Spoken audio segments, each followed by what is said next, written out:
Is Brexit now settling down from an economic point of view? And a lot of Australians have Irish heritage. About 50% of Australians have some kind of Irish descent.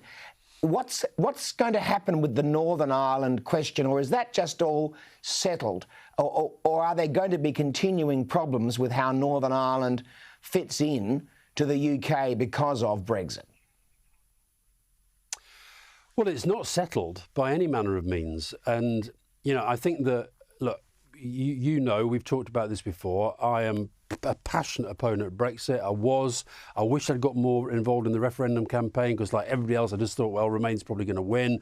Since then, got involved in the campaign to try and get a second referendum on the outcome of the negotiations. We lost that. Johnson's now Prime Minister. It's very hard to see the fundamental issue about whether we rejoin or not. Hard to see that being revisited in the short to medium term.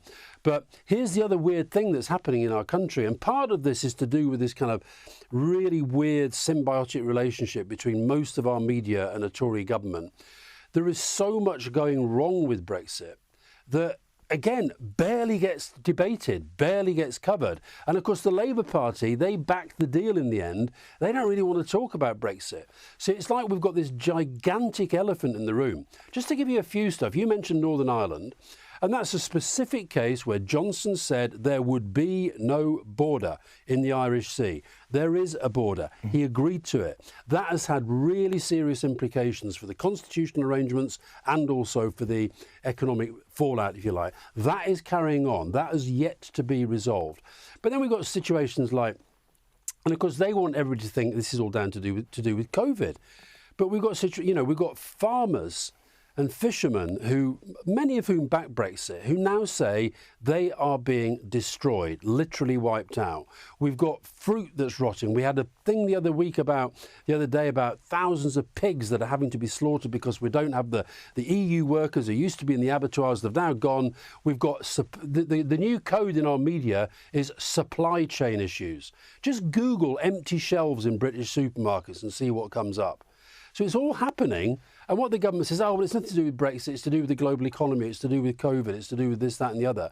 So I think the Brexit debate is far from settled down. What has happened is that Johnson won an election on the slogan, get Brexit done, and a bit as like you were saying with COVID, people just fed up with it. It's a little bit like that for a lot of people with Brexit. Well, you know, I may not like it, but honestly, God almighty, we've just got to kind of, do our best.